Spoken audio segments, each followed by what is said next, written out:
We left the Montebellos and worked our way close hauled to Dampier. Welcome to Dampier. This place was built by Hammersley Iron. It's still got that iron ore ambience, so it offloads salt, ore, natural gas. You can see there's some flames in the background. It's the Pluto and Karratha gas plants. So I used to do a bit of work at one of those gas plants as a ropey rigger. But I can tell you the view from here is a lot better. Yeah, so we're going to go in, might get some, what do you think we're going to get? Chocolate? Cheese? Beer? Not both at the same time, otherwise I'll get a tummy ache. We could have everything all at once. Ooh. We'll all have a go at it. Okay, so we started the engine up and the exhaust cracked across and it's actually separated. Sometime in the past, some wicked person has mixed stainless steel with normal carbon steel. So in the hot environment of the exhaust, it's a wet exhaust as well. There's been a bit of corrosion and we've had a failure. There's even a bit of a crack here that's developing. But the main crack, I've got a bit of a tin. I've cut that into a shape like a shell, reinforced that with 3 hose clamps, so that's actually pretty solid. Okay, there's no movement there. That's completely separated under there. And then we're going to actually use some pipe repair bandage. So we'll repair this once we get back to proper civilization, but we need to keep going. We're only here in the anchorage for a couple of days, and we're gonna keep trucking on. So eventually I'll get all of this re-engineered to this exact shape, but at the moment we're just gonna do a makeshift repair. So at the moment that's holding, that will hold, but we want no exhaust gases to leak and smoke out the engine room. And this is a messy job, like a diesel exhaust is rough stuff. So yeah, there you go. This could potentially happen to you if you take the high seas in a small second-hand yacht. We found some coconut trees and we like them, and Troy's going up.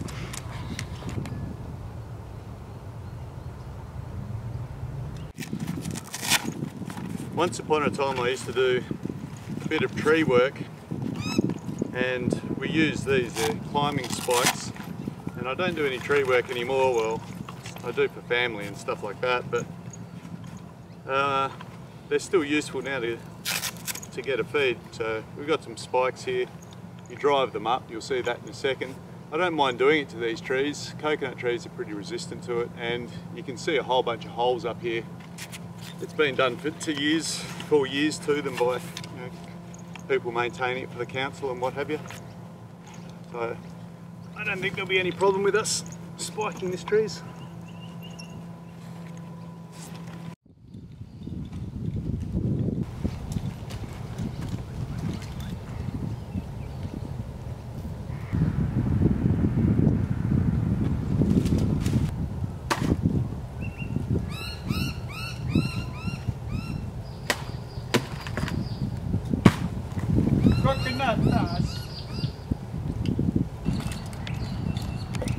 We're rich again. We've got some crayfish, we've got some fish, we've got some coconuts. We're good.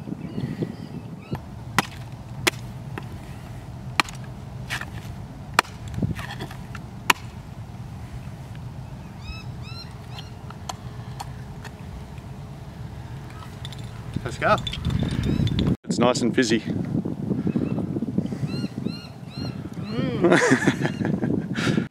So these are good stores for on a yacht if you can get them.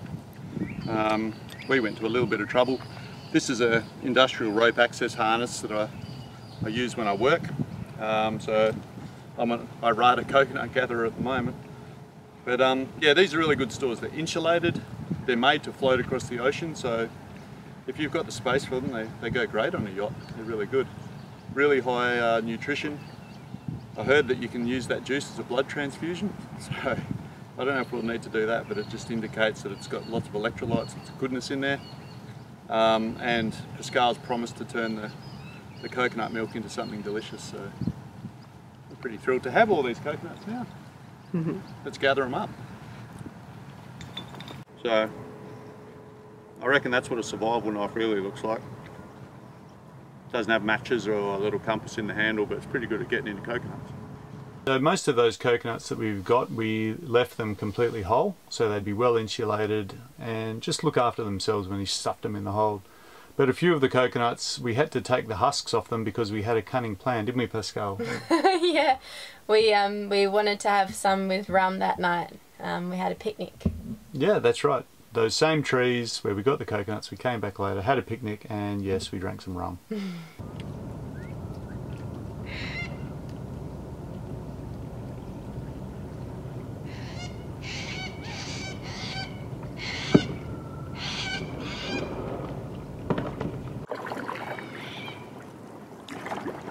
This is the life, eh? Sunrise coconut rage, paddling out, glass out.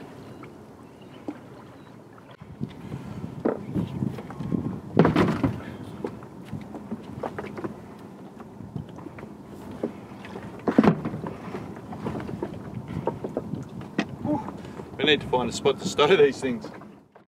With coconuts on board, we left Dampier and headed north through Flying Foam Passage to Dolphin Island.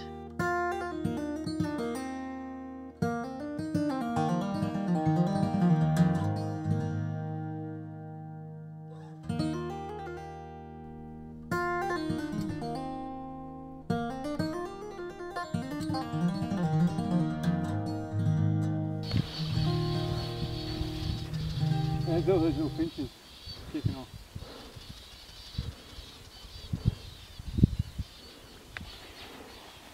We landed at Dolphin Island, and here you can see a little sample of the tides that we were just starting to come into. When we get to Dampier, the tides are starting to rise, but as we go further north into the Kimbleys, we're going to get into those 10-metre tides. But here's a bit of an example of just how quickly the tides come in this region.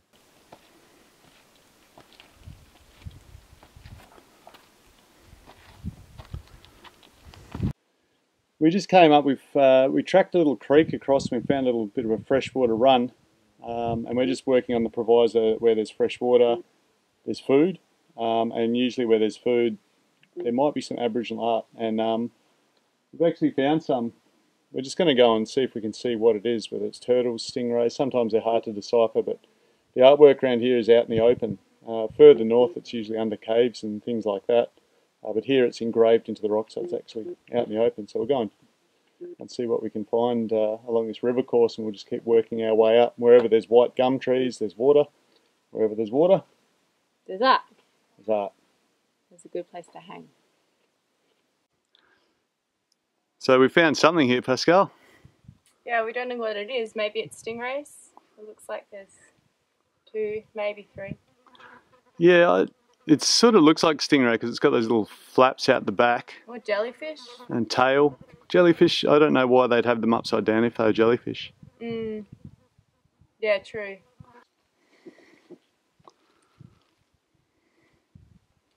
Tell us your theory there, Pascal. It looks like 2 people On the right there, is that on what the you right mean? there, and then there's a dugong-shaped creature. It looks like a dugong tail. So, Either that or a really big fish. yeah, well, it's pretty big. And a line than a connecting the human. two, you think? Yeah, I reckon they're catching a dugong. So you reckon this is like a prehistoric version of it was this big? Yeah. Fishing stories, like Yeah. ours. No video cameras back then. All throughout this scree, there's art etched into the rocks, and you just sort of have a bit of a treasure hunt and try and find it. But we found lots of kangaroos and wallabies and other creatures. There's our kangaroo going from the right. There's the head with some ears. It's quite complete. 4 paws, legs down, tail. Pascal thinks that bulge down the bottom. At first she thought it was a male kangaroo with a hefty set of nuts, but I think we've settled on it being a pouch. But that's really deeply engraved. Someone spent quite a bit of time on that.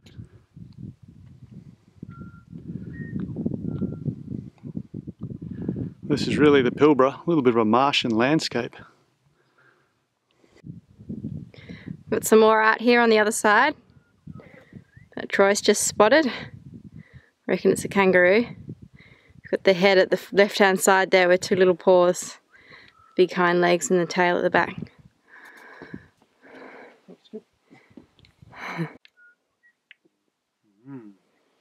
Found some water. Water. It is a treasure in the desert. There's more here too.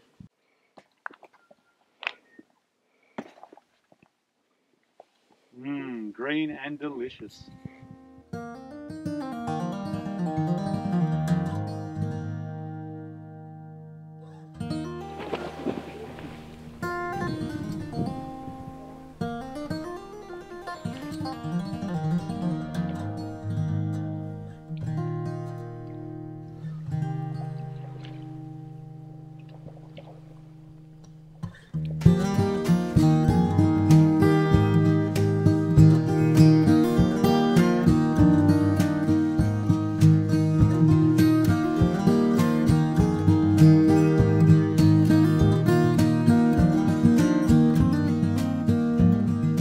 So, we're saying farewell to Dampier. Dampier. Bye Dampier. And we're going under Spinnaker, which is just awesome. The wind is, what do you think it is, about 5, 6 knots? No white caps. There's no white caps. 6 that's knots right. maybe. 6 knots at a push. The yacht's going 5 knots. 5.5 knots. So I can't be doing 6, surely. I can still feel a little breeze on me, so maybe just a touch over. Yeah, there's no white caps, so it's... Maybe it's going 8, maybe the wind's 8. Yeah. So It's light. hopefully this continues. Hopefully our lure picks up a fish right at sunset, which is about to happen. And yeah, hopefully the wind doesn't die. It's been dying. Not at night. In the day it does. Yeah. We left Dampier and decided to head straight to Broome, a 330 nautical mile run.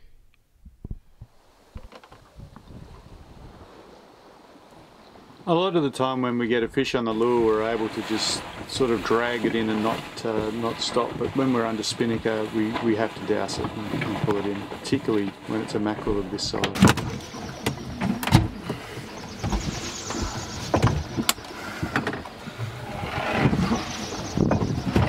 Just trying to cool my thumb down. Nearly burnt it to a crisp with this big boy run. We got down to very close to seeing the spool of that reel. Running under Spinnaker, doing 5 knots. He took off. Say he, I mean this thing.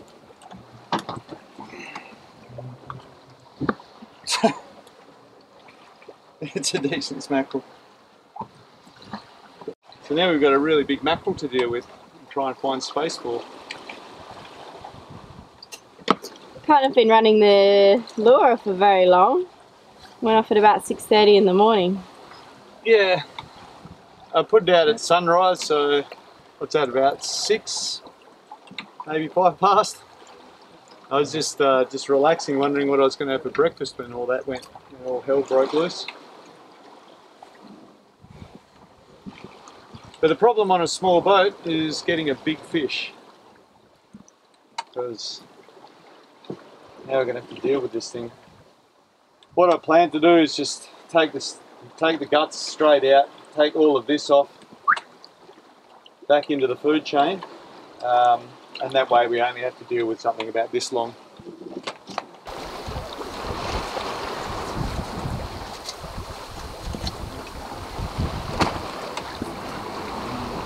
So, and it's going back to the sharks. Woo.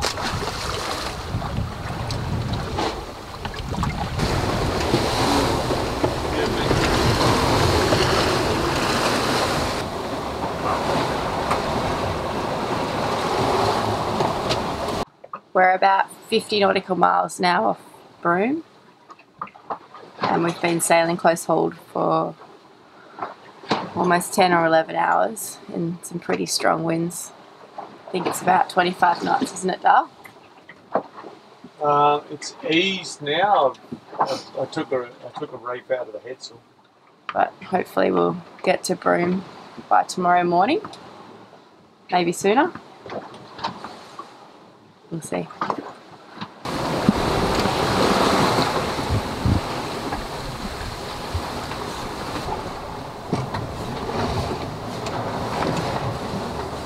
Maybe Pascal had been praying particularly hard because the weather really moderated.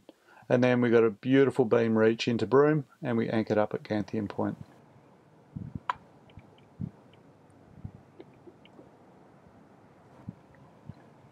So we've got a homemade stabiliser. Things were getting a little bit rock and roll, so 20 litre Matho drum, chop the top off, put a shark clip with a swivel on. The swivel's the important part, and it just hangs back in the current. When we rock, it has to be dragged forward and up. So it's kept us pretty steady actually. It was pretty rolly before.